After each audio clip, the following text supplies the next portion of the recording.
Hey, Stoners. Welcome to another edition of Sticks and Stones.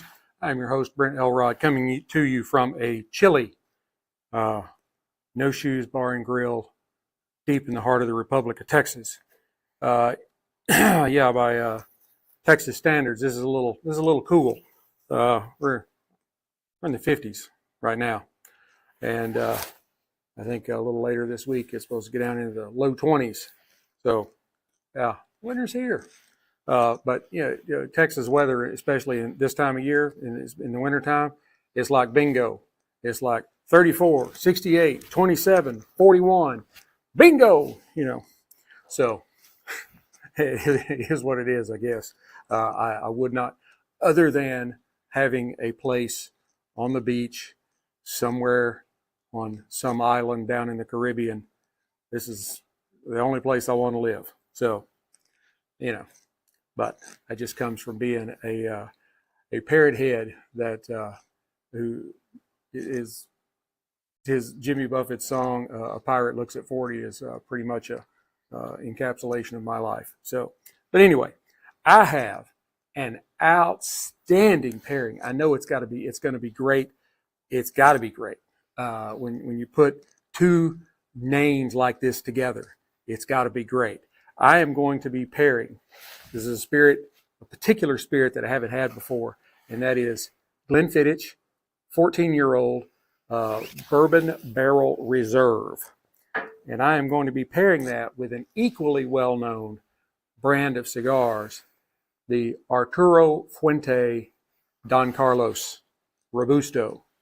I think it's going to be an awesome pairing. So right after this, we are going to pop the cork, cut the stick, and get to toasting. Now, the Glenfiddich 14-year-old Bourbon Barrel Reserve, as you might realize, it is from Scotland. Go ahead and glass a little of this up, and I'm gonna give you a little backstory here. Always love doing some of the backstories. In 1886, William Grant invested his entire life savings and the help of his wife and their 9 children into opening the Glenfiddich distillery in Dufton, Scotland, to make Scotch whiskey. He had been working for the Mortlach distillery, but had dreamed of opening his own facility one day. The first whiskey was successfully run through the Glenfiddich stills on Christmas Day, 1877. That is awesome. So it took him, I don't know exactly what year what month in the year that Mr. Grant decided he was going to go out on his own. But it took the entire year of 1887 to get his first whiskey made. So, it took him a good year and a half, something like that. Anyway, and his business was launched, and he would sell to distributors who combined his product with that of other distilleries to make blended Scotch that were very popular back in the late 19th century.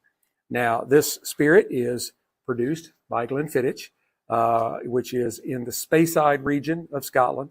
It's one of the 5 Scotch regions. You've got Speyside, Highlands, Lowlands, Campbelltown, and Islay. So Speyside and Highland tend to be lower smoke, lower peat, more true whiskey flavors, where especially when you get to Islay, there's lots of heavy amounts of smoke and peat. I haven't had a Campbelltown. I have had some Lowland. It's kind of in between, maybe a little bit of smoke and peat, maybe a little more than like the Speyside or Highlands. But I'm not a real heavy smoke and peat kind of guy, so I kind of shy away from the Isleys. Although I have paired them because I know people drink them and people love them. Lagavulin is one that has heavy smoke and peat in the profile, and it's one of the like big scotches right now, or over the last couple of years. And so you have to pair them. It's what the people want. It's not what I want. So, and speaking of what you want, feel free to give me a comment or shoot me a direct message on Twitter, and tell me if there's anything that you'd like to see paired, a particular spirit or a particular cigar or both. I accept all requests. So anyway, this is classified as a single malt scotch. It's aged for 14 years, and it is 43% alcohol by volume, so 86 proof. It's got a nice mellow proof to it. Shouldn't be a tremendous amount of alcohol burn to it. Should be able to really enjoy more of the flavors of the whiskey. Now, visually, I mean, you can tell for those of you that are watching on the live stream. Oh my goodness. That is just a beautiful spirit in the glass. The legs look a little thin. I'm kind of surprised. But it really has more of what you would think of as kind of the bourbon color to it. But it is like I said, it's beautiful in the glass. If I drink enough of it, I'll be in the grass. All right, now on the nose.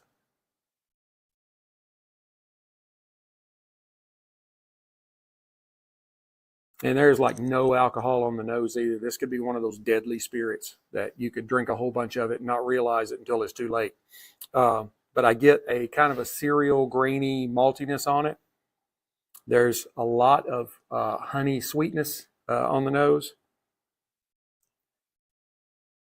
You get some touches of lemon zest and kind of a florally aroma. And I'm not done. I'm still working. This is a complex nose. I'm really, like my olfactory is going crazy. You also pick up some notes of caramel or toffee, and then you kind of get a hint of what you would consider more of the rich notes of bourbon, which this is bourbon barrel aged. So it kind of pulls out some of those flavors, or I don't know what you call them, not tannins because that's wine. Anyway, whatever it is, it's a really great smelling spirit. I don't smell any smoke or peat on the nose at all. It has a really great complexity to it. I'm overjoyed, not surprised, overjoyed.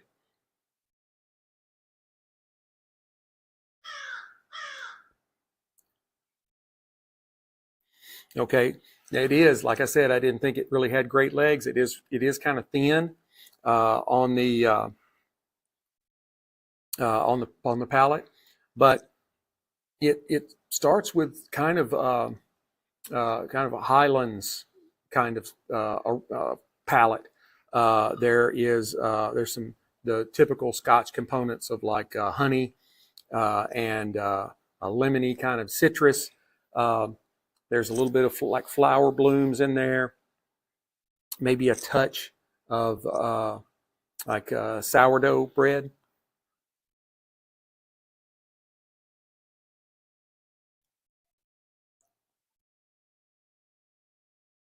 And then it's followed up with more of the bourbon flavors like caramel and brown sugar and some hints of vanilla in there. There's just, once you start to finish, you get just a very tiny bit of alcohol burn right out on the tip of your tongue, but it's very fleeting. And actually, the finish, I get some extremely light notes of smoke and just a touch of peat flavor, just enough to let you know it is a Scotch. And it is a relatively short finish. It's pretty much gone now. I would say medium, short, long, somewhere in that stratification.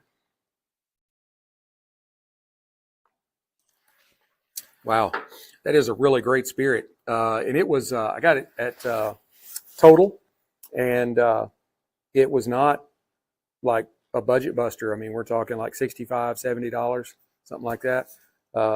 It's a lot less than what I can get my Dalmore for. My Dalmore 12 is like $85 now. It's Scotch is going up.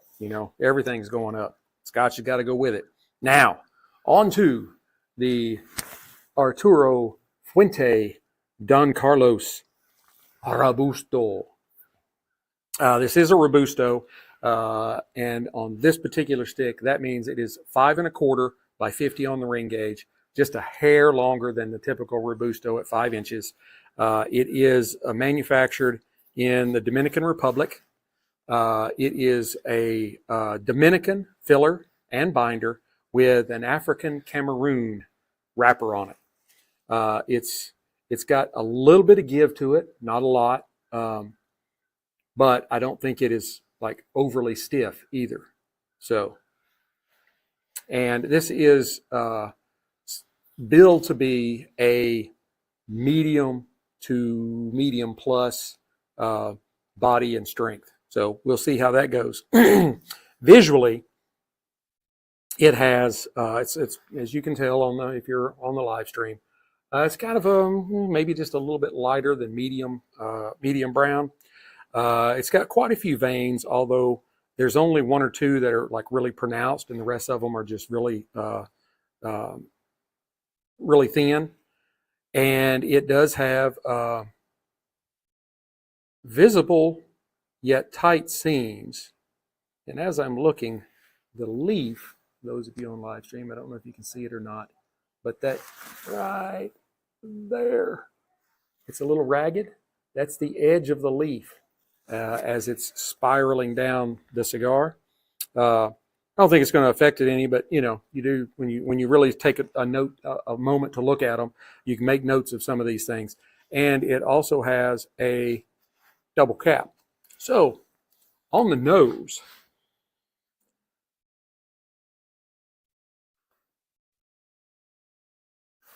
I get cedar, raisins, kind of a rich tobacco, like a pipe tobacco.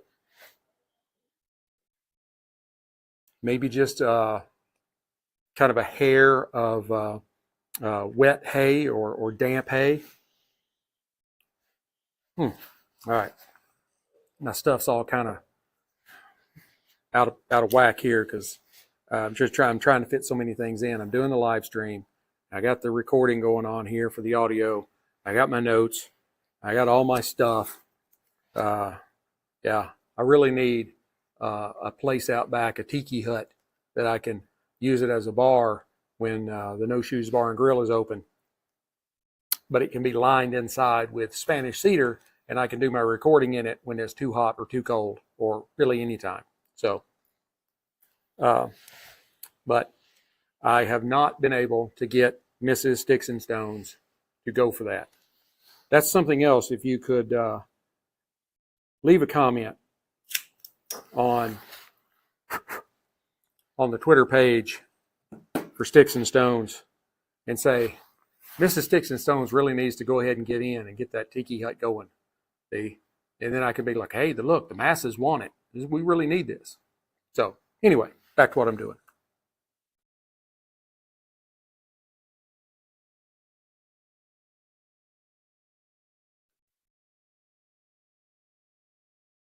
On the cold draw, again, get that kind of a little bit of rich tobacco, kind of like a pipe tobacco kind of taste on the cold draw, along with a little bit of earthiness, some cedar, and then just a hint of like baking spices, like nutmeg, maybe a touch of cinnamon, something like that.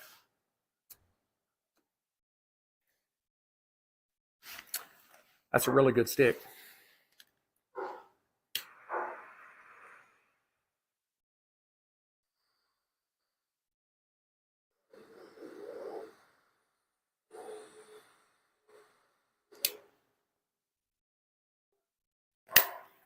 Good light too. I think it did a good job. I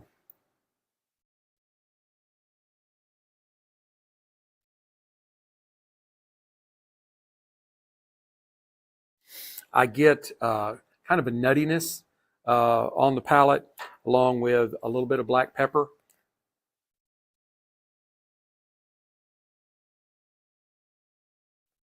Some honey, and a touch of cedar.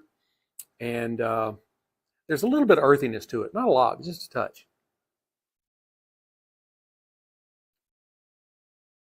It's a really good stick. I can understand why it's in such high demand.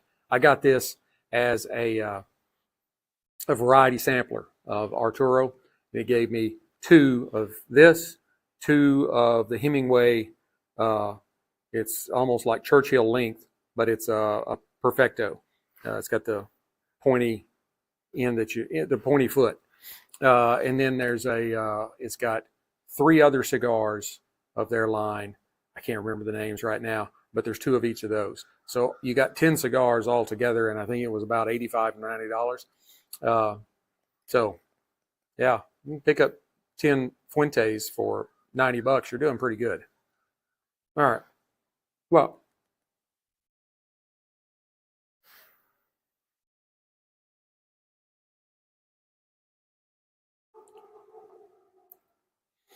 and those really do go together really well. I was hoping it was going to be a good setup, and it is probably maybe even a little better than I thought.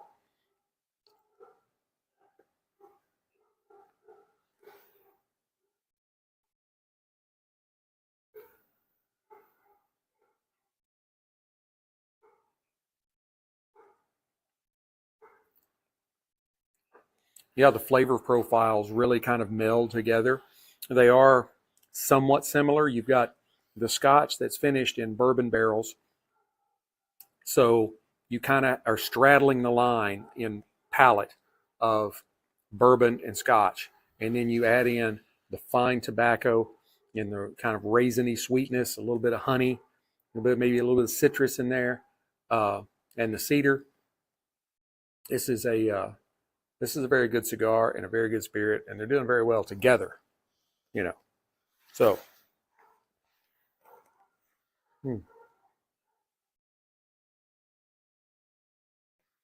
those of you that are on the audio, I am going to put you guys on hold, and you will not miss a thing. Well, you will miss something, but I will be back at the halfway mark so I can give you an update, and it's going to go from right now to the halfway mark, just instantaneously. So hold on. All right. Now, I do need to touch that up. I thought I did a really good job on that, but it does have one big large hump in it, and everything else is pretty much the same all the way around. I need to track down my Cigarism single torch. I hadn't heard from the Cigarism guy in a while, so I'm not on Instagram as much as I used to be. I found I much prefer it over on X, Twitter, whatever. Yeah. Now I've got a whole lot of people over on Instagram that, I don't do much over there anymore. Twitter is just so much easier, You don't, other than the fact that I'm going to have to struggle to get to the point where I can monetize. It's just, they don't really care about what you do. So it's like I do little shorts over on Instagram, me smoking a cigar, like a slow motion or something, like 15 seconds.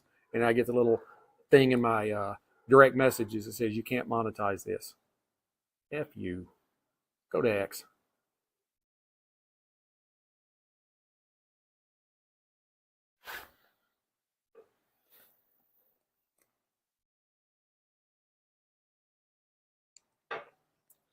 That is a really good spirit. 14-year-old. Yeah. But it's like, I think the next step up is the 15-year-old, and 15-year-old is like almost twice as much. It's like $100. I'm not a super expensive spirit buying person. Ever so often I'll splurge for something. In those of you that you follow or are into spirits or into whiskeys or bourbons, Weller Special Reserve is like their baseline, where they start at. And depending on where you go, it can be anywhere from, like $60 or $70 up to well over $100 for a fifth. And it's probably been a couple of years ago now, I'd spent, it was like $80 or $90 on a fifth. Thought it was a pretty good deal. And then I ordered it from one of the online places, got it. And it wasn't very long later, just a few weeks later, I was in Specs one day, and that's a Texas chain. Yeah, it's like a grown fella's Chuck E. Cheese in there, and they had 1.75 liters. Let me say that again. 1.75 liters. Limit one per person, $43. I'm down. Yep, $43. So, and I haven't even cracked the seal on it yet. I got so many, whiskeys on my shelf that I'm still drinking out of the fifth bottle. But once it starts getting low, then I'll just fill it up out of the big one. So I like Weller. I know some people are like, it's kind of the chic thing. I mean, I think it's pretty good. It's kind of a weeded bourbon along the lines of, to me, like Maker's Mark. Of course, it comes from Buffalo Trace, which that's kind of a weeded bourbon too. And yeah, I mean, I like it. I've really been wanting to try the 12-year-old because that's kind of like the Antique 107. I think the Antique 107 is kind of like the next one up in price, and you're going to pay a little over $100 for it. But then you have the 12-year-old, and I don't know what the CYA, I don't know, whatever that is, and that one's like $300 or $400. No, I'm not paying that. No.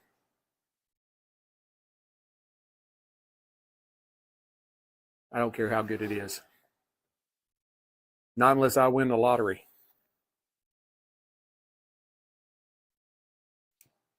Which maybe one day. Never know. My beer cap came out from under my table, so it wobbles again. Country boy fixed it. Opened a Corona, shoved the bottle cap underneath it. It's perfect.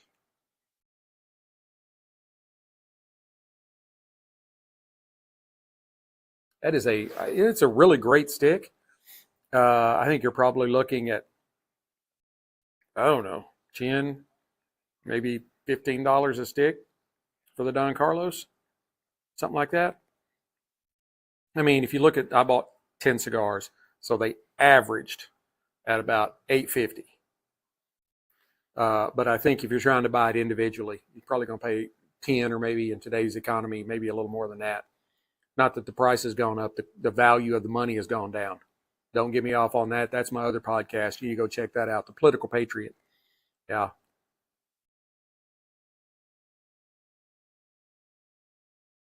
Right now, I do live streams. Like this is a Sunday. I live streamed yesterday for it. But I haven't really put any money into it. So I have the free version of OneStream. So it doesn't let me record. So you can either get it, on Twitter or YouTube, or you could not, because I can't post it anywhere else. So, like when I was using, the hell was I using? Restream. Restream would let me download the audio, and so then I could post the audio on. I've got a Spotify for The Political Patriot, but I can't do that with OneStream. But I like OneStream's platform better. I like it a lot better. And I can use the free version as long as I want, as long as I don't go over an hour, which I did last weekend on Political Patriot. I had like 6 more words in the sentence, and it just cut me off. But I was just going to say bye, bye everybody. So watching a little NFL. There's been about 3 different games on here in the last few minutes. This is the Buffalo team and the Los Angeles team. I don't want to get in trouble with the big alphabet people at pro football. But yesterday, it's college football, and I am from Texas, but I hate the Austin Longhorns. I am an Aggie. I hate the Longhorns.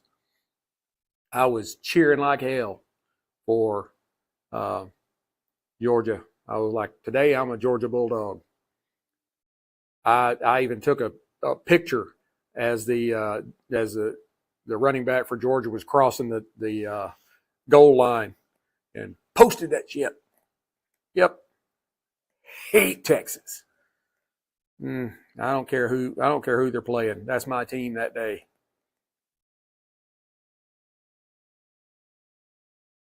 Yeah. Texas came in. This is their first year in the SEC. They talked a lot of shit about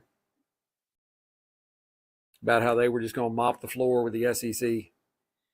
Well, I don't know who they paid to get their schedule the way they did, but there was a whole bunch of like really good teams that they didn't play in the SEC, and they ain't going to play them next year. But they did play Georgia twice. It's the only like top 10 team that they played, and they lost both times. I love it.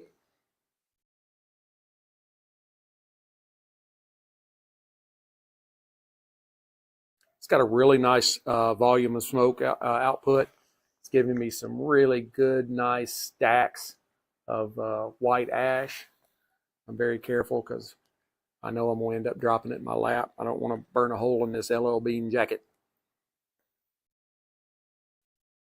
And that Glenfiddich, I have yet to try a Glenfiddich that I did not like. It's a really good spirit. I don't consider it my favorite. My favorite's the Dalmore 12. It just is. I just love the chocolate covered cherries that it's got in the flavor profile. It's a wonderful Scotch, but Glenfiddich is right up there. And Glenmorangie is that's another good Scotch. Probably a little more lean more towards Glenfiddich than Glenmorangie, but I've got a bottle of their baseline. I think it's their 10-year-old on the shelf, and yeah, I mean it's a great spirit. And either one of these, the Glenfiddich or Glenmorangie, it's a great place for somebody that hasn't had Scotch before. You want to introduce them to it, introduce them there, because it's really it's quite a bit more like either Irish or one of the American whiskeys, bourbon or whatever, than like the typical like smoky peaty Scotches. Yeah, start with the training wheels and work your way up. And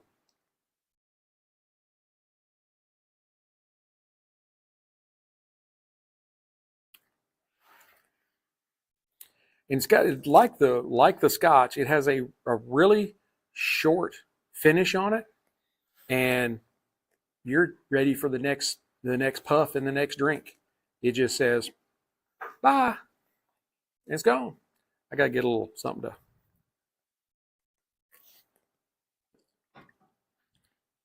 I know I'm not supposed to do that, but I do it anyway.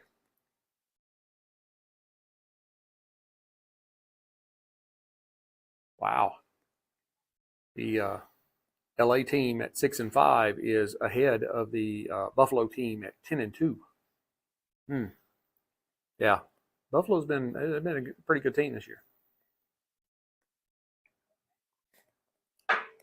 but they are playing in LA. Yeah, it's they didn't do it this specifically this way, but yeah, there's a bunch of snow in Buffalo.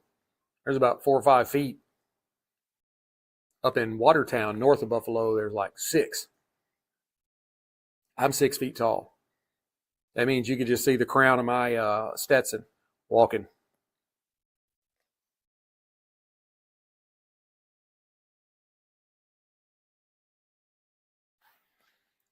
Man, I've been spread kind of thin with the political thing, especially with the presidential election going on. So, I haven't been able to concentrate as much on this, but I want to. You know, it's just the political thing opens up a new realm of potential listeners, and I still smoke and drink there. And then I try to get some of those people interested in coming over here and listening to this. But I can tell, I mean, my numbers have dropped off and people, listening to the podcast and stuff because I just haven't been as, excuse me, as consistent, But it's like right now, it's probably going to be January, February. I am not going to be out here. It's like 27 during the day. You're just going to miss it that day. I think I got a couple of episodes in my back pocket that, I could post. But so anyway.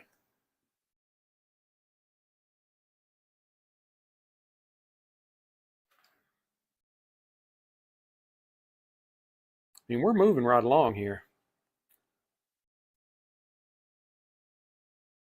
30 minutes, and we're not quite the halfway mark, but I haven't been like really like intent on puffing and sipping.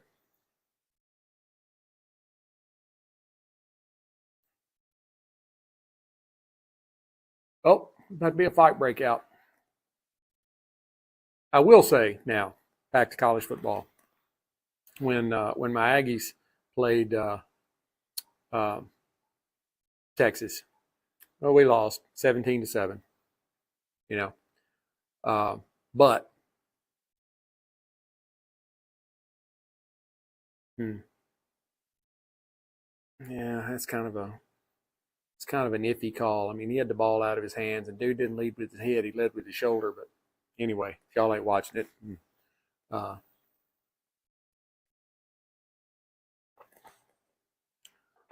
anyway, there had been 2 or 3 games that day where the winning team would, they were in the losing team stadium, and they'd run out onto their logo out there and like do a dance or jab a spear in the ground or whatever they're doing.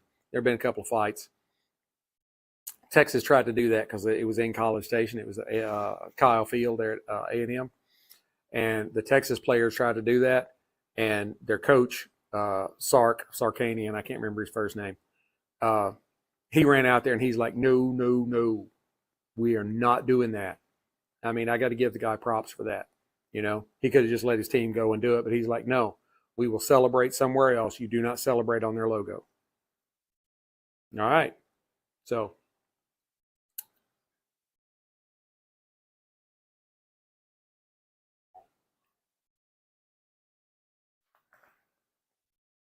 I'm going to have to bring my pipe out. Maybe I need to do some pipe episodes. Not really sure though. I think I'd have to do like a brandy, cognac.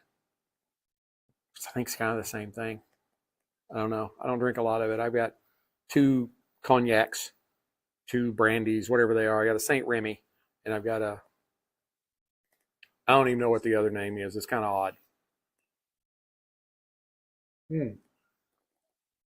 It's like A, capital A, period, and then little D-E, diffusey, Fussy. Well, diffusey to you too.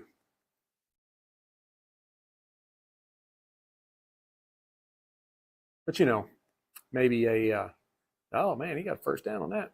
That's good. Yeah, we're right about the halfway mark. I guess we need to bring the other folks back in, give them an update. See if I can do this without cutting it off. Hey, stoners.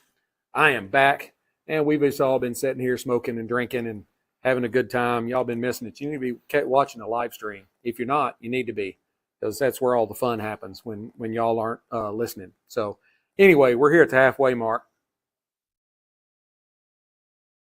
I have not tapped Ash yet. And that's what she said. I always manage to work that into an episode somewhere. But I also haven't dropped my ash. That's a good thing. You don't want your ash to drop too soon. But we've kind of had a little bit of morphing in the flavor profile. Now we're kind of more of a sweet cream with the honey and the cedar and the earthiness, but we've also kind of added in maybe some raisins and maybe just a touch of chocolate. That's chocolate covered raisins. How about that? It's really good. The Glenfiddich has been going very well with this stick. They are both, fairly medium in body and strength, and the different palette notes really kind of meld together really well. I mean, this is a great afternoon. It's a great way to spend 60 minutes because they say y'all were on break, but we've been going about 35 minutes now. So, and I probably got about another half hour or so to go. So I'm going to go ahead and burn this down to the band, and then I will come back and give you my final thoughts. All right, now it's just us again. You can always speak more freely. I wish there was some way I could figure out if people are saying anything, because I don't know.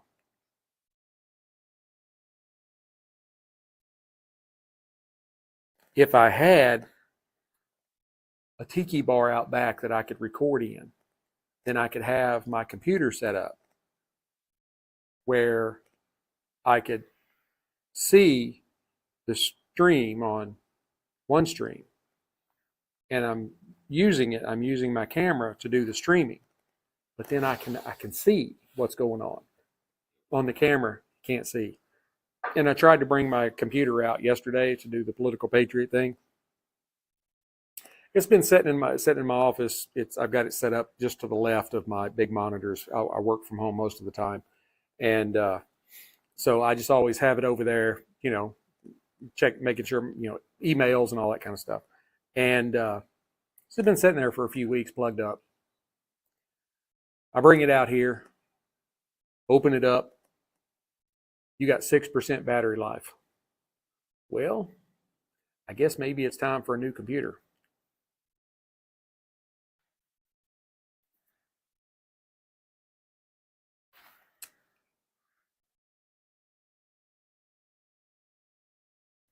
I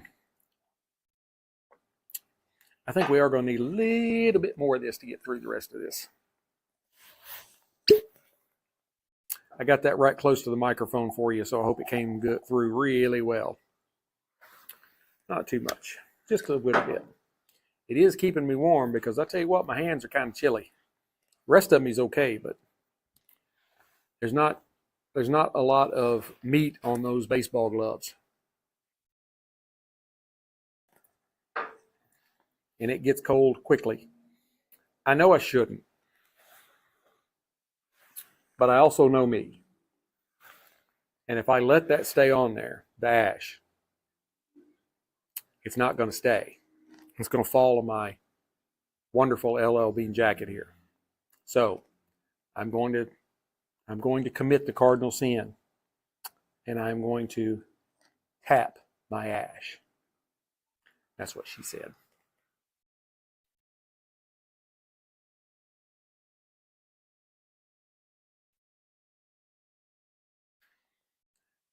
Never really figured that commercial out until I just was sitting here looking at it. It's I don't know what are they trying to sell?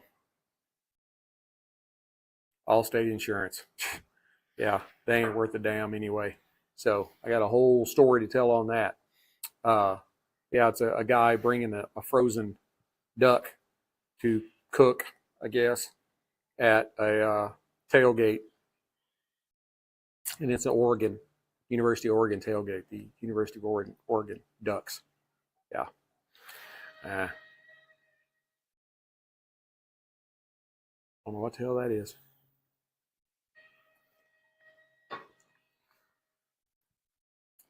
That's from the same place back here, place behind us. There's two that split the back fence, and that place, they got a dog, and that dog is a pain in the ass. And I could hear her over there yesterday the whole time I'm recording. She's griping and bitching and moaning at this dog, whatever it was doing. But it was barking and growling, and I'm like, I don't know where y'all got that from, but maybe that wasn't the right choice for you.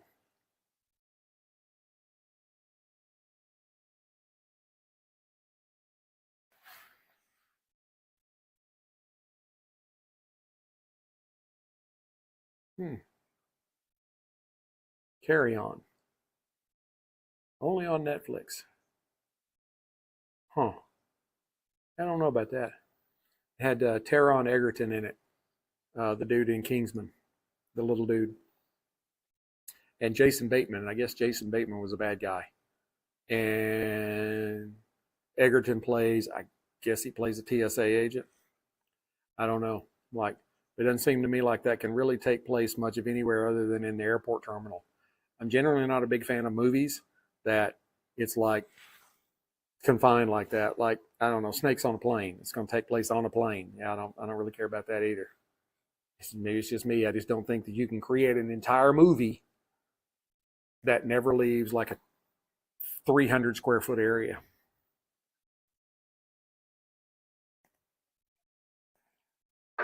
So it seems to be going a little faster now.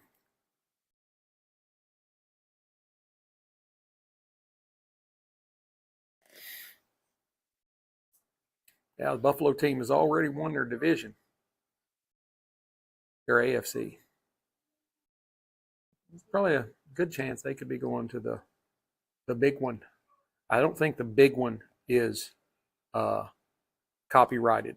I know if you put big and game together, yeah, the alphabet football people will come get you, like the bars. I mean, as long as they're like paying, you know, like Netflix or whoever it is, pay-per-view, whatever. As long as let them do what they want with it. If they got a whole crowd full of people, so what? Yeah, but we could have all those people at home. Have all those people at home, all paying us. Well, that's just saying that you don't care about anybody else but yourself.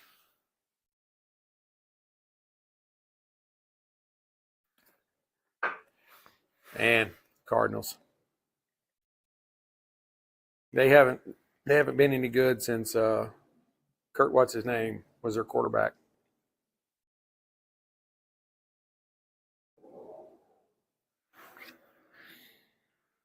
They had a quarterback, I want to say, he may have been from A&M. And he just seemed to do okay for them, but they still just could never get a team around him, you know.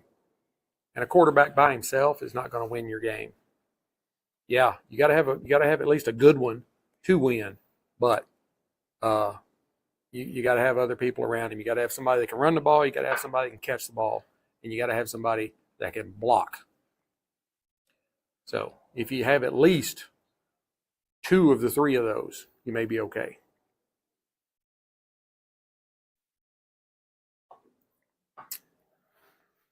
Two minutes left in the first quarter, and they're acting like it's the 2-minute drill in the fourth quarter. Get out of bounds. Turn the clock off.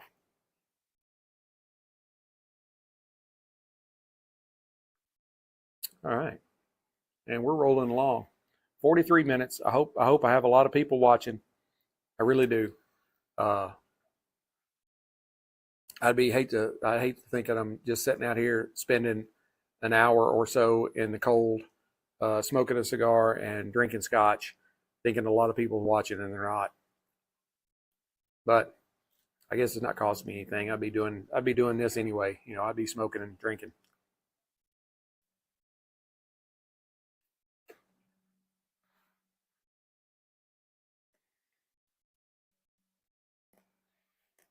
I think I'm actually catching a little bit of coffee now here as we're getting close to the end. I said this was going to take another 30 minutes, about 10 minutes ago, but I don't know. May not. We may wrap this up in under an hour. Should be good. I mean, you know, 5 1/4 by 50 on the ring gauge. It shouldn't take you an hour and a half to smoke that. You should be able to do it in under an hour without making yourself sick.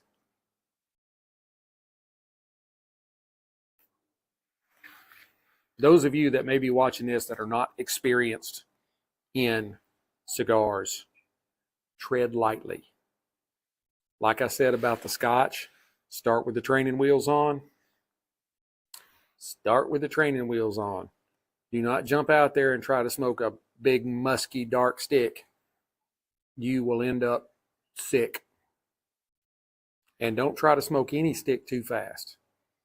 Good rule of thumb is a cigar of any length should take somewhere between 50 and 60 minutes to smoke. The longer the cigar or the fatter the cigar, the longer it may take. So don't rush it. This is indulgence. This you savor. Don't rush it. It will make you sick, especially this. Now, the spirit, it'll get you drunk, and if you drink enough of it, it'll make you sick. But if you smoke a cigar too fast, it will make you sick. I've done it a couple of times. Try not to do it. Oh, excuse me. I'm sorry. That was terrible. Shouldn't have done that. It just kind of came. That's what she said. Hey, I've gotten it in there twice. All right. And the Infiniti QX80, that's a nice looking ride. Couldn't get that in the garage though.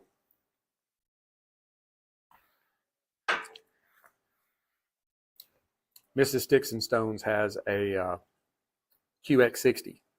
We wanted a QX60 because, well, we have adult children, 35 and 29, and then we have a 14 and 15-year-old. And they're both cheerleaders, just like their older sister was. And so when she wanted to get a new car, we're like, maybe we need to invest in a 3-row car. This is the first luxury vehicle she's ever had in her life. And I definitely wanted it for her. She's a teacher. She works hard. Kids, dealing with 40, 50, 60, 70 kids a day. And I really strive to indulge her with things that she might not otherwise have. I've done, fairly well by myself. I'm not like a small business magnate or anything like that, but I make a good living. And the QX60 barely fits in the garage. We have a 3-car garage. It's a single and a double. And the single is closest to the garage door going into the house. That's where she parks. And then I park in the double. And then we have a whole lot of junk on the other side. But when she pulls it in, that's what she's got about that much room between the edge of the mirror and the sill on the garage door opening. So she has to get it like just right. And as far as length, man, I'm full of it today. That's what she said. On length, she's probably got 2 or 3 feet to spare. So she leaves it parked back a little farther, and that way she can just walk around the front. But I don't think the QX80 would make it unless it was over on my side, and I don't think my truck will make it in the single. So, and if you try to put both of them on the double, that would be tight getting in and out too. The older daughter, when she lived with us for a little while, she went to New York to find out why starving artists are starving, and she's now a teacher too. She came back and lived with us for almost a year while she was getting the teaching thing going and getting, be able to get out, on her own and everything. I was totally in support of, hey, you help them out. You want to give them a good launch. I knew the New York City thing was not going to work very well. So she did find out why starving artists were starving, and she found out that Friends was not realistic. You don't have 3 people that one of them works at a coffee shop and they are able to live in a 3-bedroom flat in New York City. No, doesn't work that way. With lots of room. So anyway, I forgot where I was going. I don't know.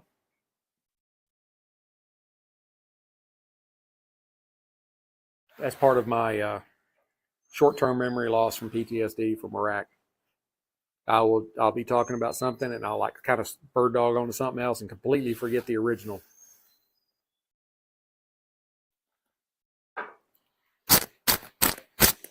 I still don't. Usually it'll come back to me, but I forgot where I completely forgot where I was going on that.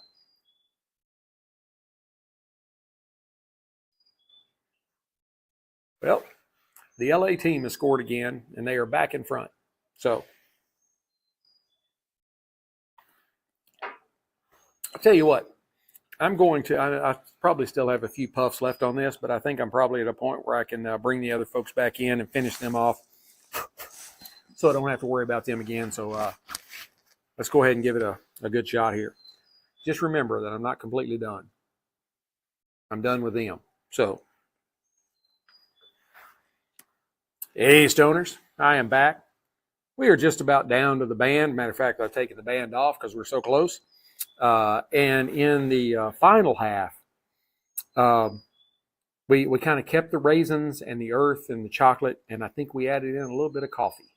Not quite as strong as espresso, but a little coffee. So, and of course, the Glenfiddich continued to hold up. It's not like a cigar where it may kind of change throughout the, indulgence. But it stayed consistent with just the wonderful, like, honey and a little citrus and some flour and some sourdough bread. And then you had some caramel and brown sugar and, all this kind of stuff. It all just went together really well because like I said, on the cigar, you had a lot of those same kind of things, with some honey and raisin and, creaminess and all this kind of stuff going on. This was really a great pairing. I had high hopes for it, and I think I probably outdid that. So if you want to try either the Don Carlos from Arturo Fuente or the Glenfiddich 14-year-old Bourbon Barrel Reserve, they are excellent and they are wonderful together. I would give both, I would give them a 95. The cigar, 95 matchsticks out of 100. The spirit, 95 whiskey stones out of 100. It's a wonderful combination. You definitely need to try it. I hope you have enjoyed this episode as much as I have enjoyed bringing it to you. Please hit like, subscribe, share, notify wherever you're watching me at, so that you can let other people know about this kind of eclectic guy that smokes cigars and drinks whiskey. And you will know whenever I drop anything new. I'm pretty active on Twitter. Not quite as much on Instagram anymore. But, anyway. But until we get to be together again, keep your sticks dry, your stones cold, and have a great day.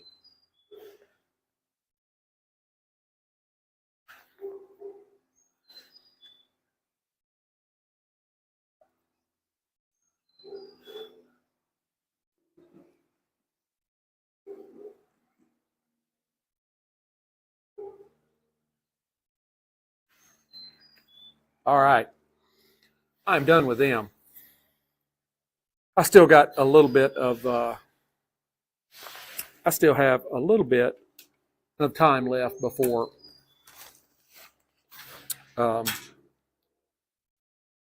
OneStream kicks me off. So this was, as I just said, this was an excellent pairing. If you can get the Arturo Fuente Don Carlos, I would definitely give it a try.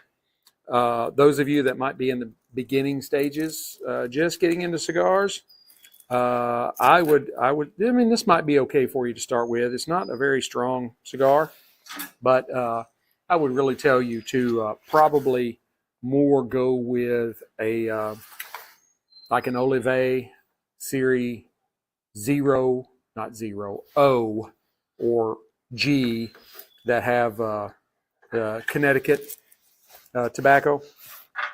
Connecticut seems to be typically much milder and better for beginners, even though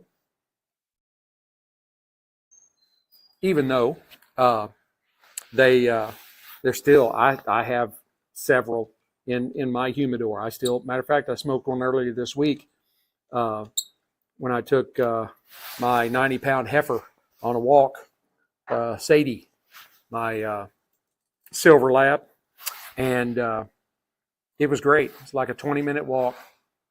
By the time I got back, It was about like maybe even a little shorter than that. So, it was perfect for the walk. And you can smoke it, and then I went right back to work. I did it on my lunch break. Have a 30-minute lunch break. Took 20 minutes. That's a whole nother story, is this whole thing, and this is more political, more from the political patriot side.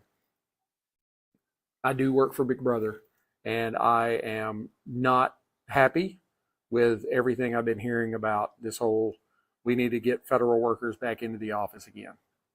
Why? Well, because they're not working. How do you know? Exactly. Have you been over to any federal workers' house? Have you seen what they do? Sadie, have you seen what they do? No. Well, then how do you know? Exactly. There are multiple studies out there. You can go and listen to the Political Patriot. There are multiple studies out there that show that employees are happier. They produce, on average, 13% more than their in-office counterparts, and they have a better view of their employer, and they tend to stay longer than those that have to go into the office. If you want to save money, get rid of some of the office space. I'll tell you guys this. The federal government has 460 million square feet of leased office space that costs roughly $8 billion a year.